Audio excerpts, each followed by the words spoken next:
Hey guys, it's Anna from Bright Lane Gardens. It's almost spring here in northern Michigan, which of course means it was 65 and sunny out yesterday, and today we have a winter storm warning. Nevertheless, spring is right around the corner, and that of course means that it's the perfect time to start pruning some of our woody shrubs. Today I'm going to walk through a few basic pruning techniques and shaping techniques.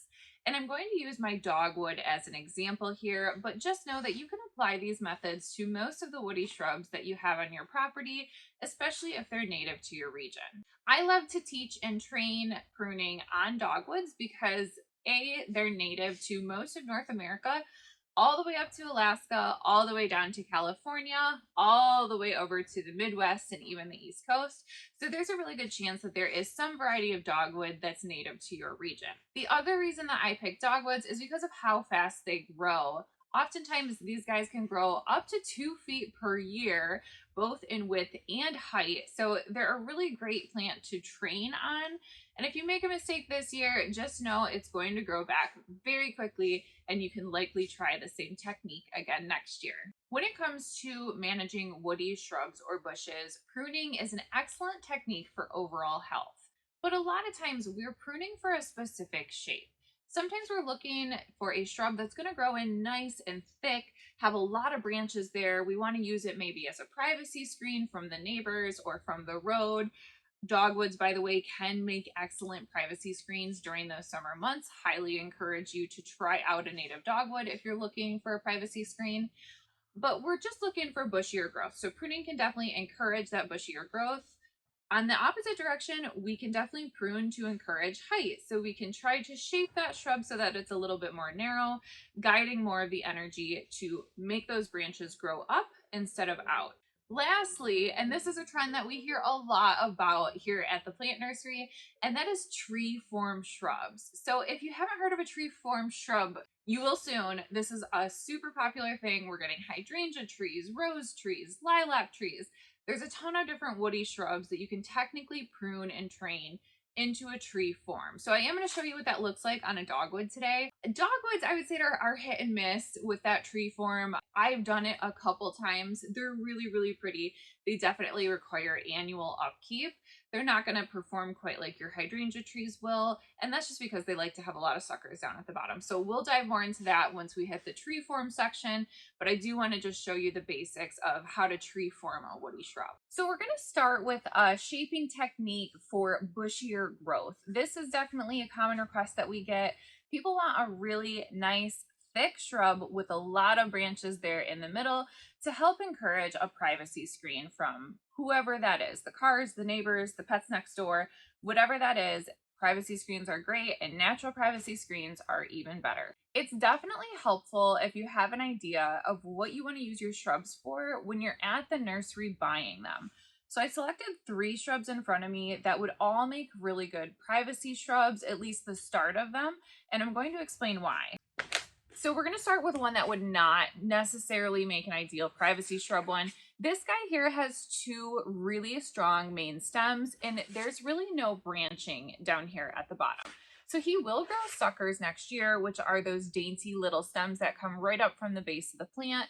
But this guy's not off to a great start if we really want to aim for that lower, bushier growth. I'm going to set this one aside because he is good for another technique. These other options that I have in front of me here are great for the bushier growth. What I'm looking for is a lot of smaller stems. These stems are nice and flexible, they're young, they're early growth, and this indicates to me that I'm going to get quite a few more suckers next year. And for this year, I have a lot of bushy growth that I already have the opportunity to work with. So all of these shrubs in front of me are actually going to be really well suited for the bushier growth. Our very first step when we're getting started on pruning any type of shrub for any type of shape is we want to make sure we're getting rid of any dead, damaged, or diseased branches. A lot of times these branches can suck unnecessary energy from the roots of the plant. If that branch already is unsightly or isn't going to make it, we want to just trim it right off in early spring so that the plant isn't committing any additional energy to that branch. This guy's pretty healthy. I'm just seeing a very slight dead branch right here at the top, so I went ahead and trimmed him off. So our primary goal when pruning for bushier growth is going to be to get this plant to direct more energy down to the base of the plant to encourage those suckers or those new branches to grow right at the base because we want more branches overall. In order to do that, the best method is just topping. And what that means is we're going to cut off the top 3 to 5 inches of these branches to help encourage more growth down at the bottom. Not only will this result in more suckers down at the base of the plant, but it will also encourage additional branching off the sides of the stems that are already here. Both the suckers and the additional branching will result in bushier growth. So I'm going to go ahead and top this plant. I'm going to keep it nice and even just to see how even we can keep this growth throughout the year this year.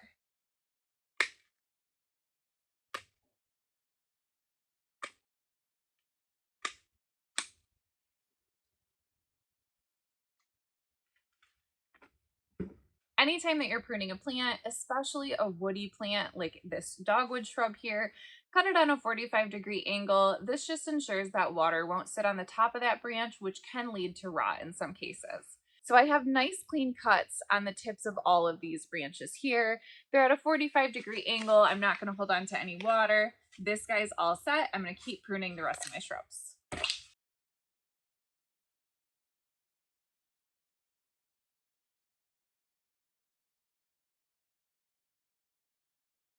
These guys are all set here. Notice they all ended up being slightly different heights. That's completely fine. The most important thing is that you're taking off those top 3 to 5 inches to help the plant conserve energy to produce more suckers and more branching on the stems that are already there. So these guys are all set here. Let's flip on to the next batch. The next attribute that we're going to prune for is height. There are some circumstances in your landscapes, especially if you're planning your layout based on height, that you want your dogwoods or woody shrubs to maintain a taller height and maybe a more slender figure. So this pruning technique is going to work very well if you're looking for a more shapely shrub width-wise and a nice tall shrub to reach a certain height. Keep in mind that dogwoods can reach up to 9 feet tall.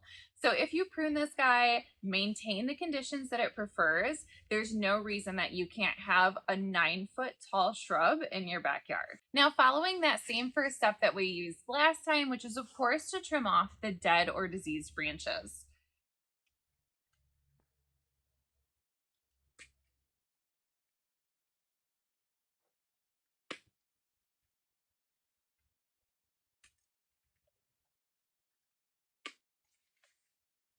All right, I just trimmed off a few dead branches and a couple that were looking a little bit more pale than the branches around them. I don't think that they're going to produce well this year, so I went ahead and trimmed them right off. My goal is height, and I'm already off to a great start with this guy because he has a main branch that's really going straight up. As tempting as it would be to keep the full height on this plant, I am still going to trim 3 inches off of this very top branch here. And the reason I'm going to do that is because I don't just want this to shoot straight up. I do want to see some nice branching in the middle here, even though we're not necessarily going for that full width that we were on the last shrub. I still want to make sure that I have some nice branching and some nice leaf growth in the middle there. My next step for height is going to be to actually thin out some of these central branches here. I'm going to go for every other branch. And again, the idea behind this pruning technique is to drive more energy down to the base of the shrub so that it can encourage additional growth on the top of the shrub. My very last step is just going to be to trim back these additional suckers. These are second year suckers, which means that last year they were first year suckers. So as you can see, they've grown quite a bit, a couple feet in just a year. I do want to trim these back 2 to 3 inches. Again, that's just to encourage additional energy down at the base of the plant. And it should also give me just a couple small branches off the sides of these suckers as well. Following that same technique for my next plant, again, pruning for height this time.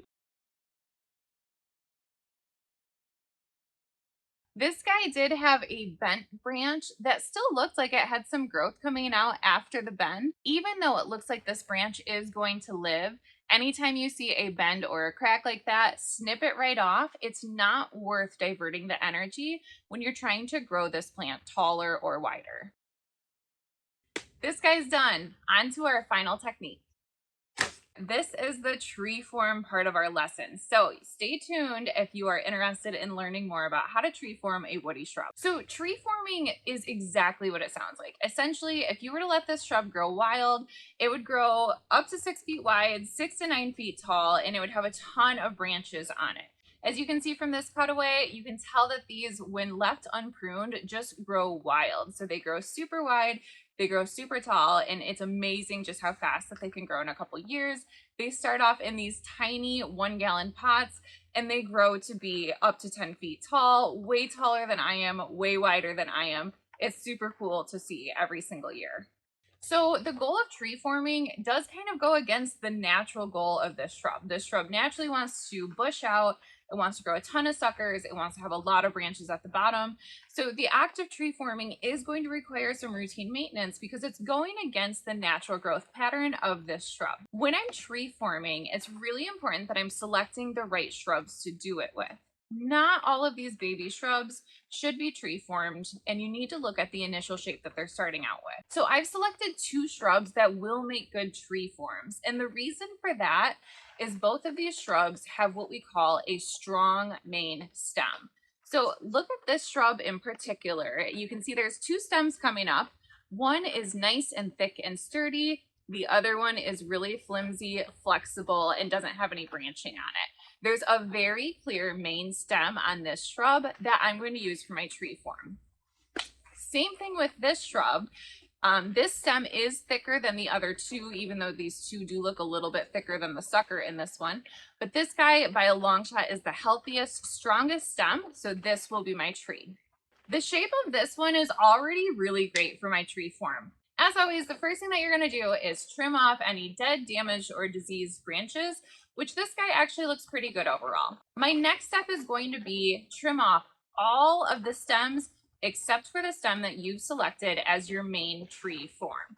So this thick stem in the middle is going to be my main tree form, and I'm going to just snip off this sucker right at the base as close to the soil as you possibly can so that I'm only left with 1 stem in my container. The next thing that you want to do is you want to trim off any lower branches. This guy's doing pretty well. I am going to trim off these lower 2 wimpy branches here. And I do want to also just top the remaining branches by about 1 inch or 2 just to promote some bushier growth and get these branches to also branch out over the years. My very last step is to take a look at the tippy top of this plant. If it's in really good shape, I want you to leave it be. If it looks like there's a little bit of damage at the top there, you're going to just take that top inch off, and you really just want to encourage some growth at the nodes that are present on this taller branch here. So I do see a little bit of damage right at the tip. I'm going to just take that last inch off. And I trimmed that right above a node, so I'm really hopeful that that will fork right at the very top there and form a really nice top to my dogwood tree. For right now, this guy's actually good to go. If you have one that's taller than this or isn't quite as sturdy as this, I do recommend using a rod or a stick to stick in the soil there and really help balance that. So you want to add some support. The taller the tree gets, the more support you're going to need. So like I said, this guy's probably okay for the next year or so, but next year I'm going to want to stick some sort of trellis into the soil to make sure that he's nice and supported as the stem continues to thicken and the top continues to grow bushier. Okay, this is our very last one here. Bear with me on the background rain noise. Again, this is going to be a tree form dogwood, which means I only want 1 stem. My first step, remove all of the additional stems other than the stem that I've selected as my main tree trunk.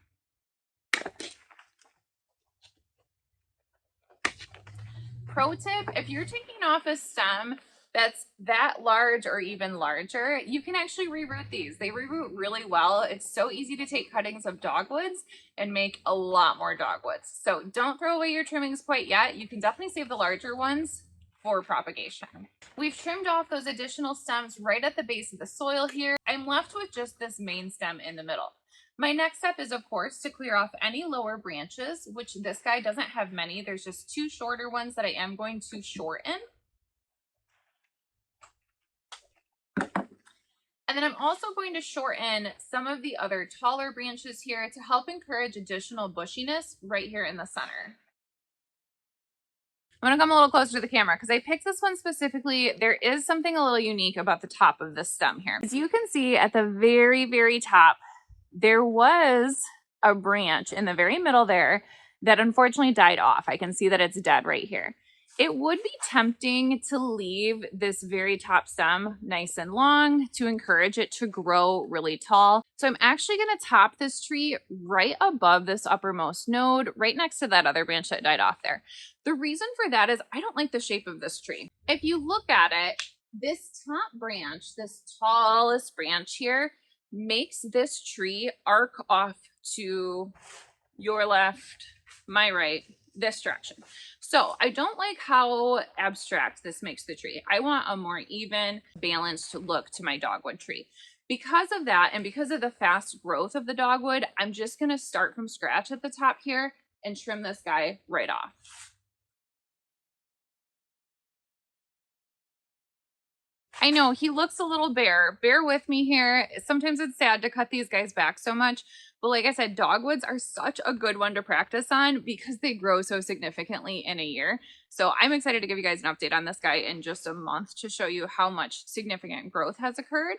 But for right now, we've pruned this guy so that he has success into the future. We will see some really lovely branching from this top node here, and that is what I'm going to still treat as the top of my tree. So even though these two branches on either side are taller than this one at the moment, that doesn't mean that this guy isn't going to be the tallest at the end. So by the time I'm done pruning this guy over the next year or two, I'm going to make sure that this central stem here is still the top of my tree.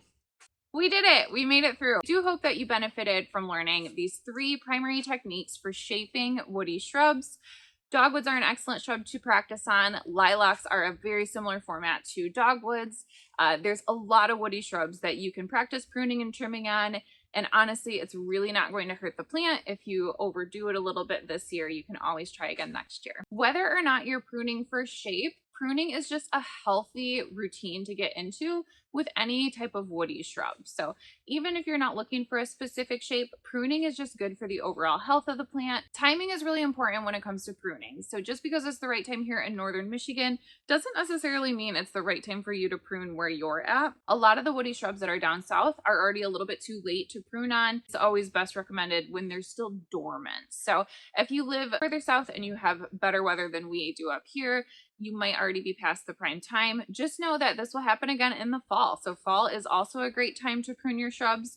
If you live in a truly southern state, you can even do it in the middle of winter, weather permitting. As long as that plant is dormant, it's really safe to go ahead and prune. And lastly, use a clean pair of pruning shears. Even if you give them a quick rinse, pruning is technically injuring the plant, so you can introduce bacteria using dirty shears, especially if you've been trimming an infected plant with any sort of disease or fungus. So just be aware that while pruning is an excellent routine to get into for the health of your plant, if it's done carelessly, there are some adverse effects that can happen. And if it's a prized plant, you just really want to make sure that you're not introducing any unnecessary bacteria or fungus into that plant that could kill off the entire mother plant. I think I covered everything I wanted to cover today. Just want to do one last plug for native shrubs. Nothing beats a native shrub. They grow so well because they're meant to grow in the region that they've adapted to. Dogwoods are a great option. They're fast growing, great for erosion control. They have early spring flowers that support pollinators. They have berries later in the season that support birds. They're an all-around excellent native plant for the ecosystem, but there are so many different varieties of native shrubs, and I strongly encourage you to look for a native shrub that will go great in your yard. We have a lot more spring prep ahead of us here at the plant nursery and around our yard.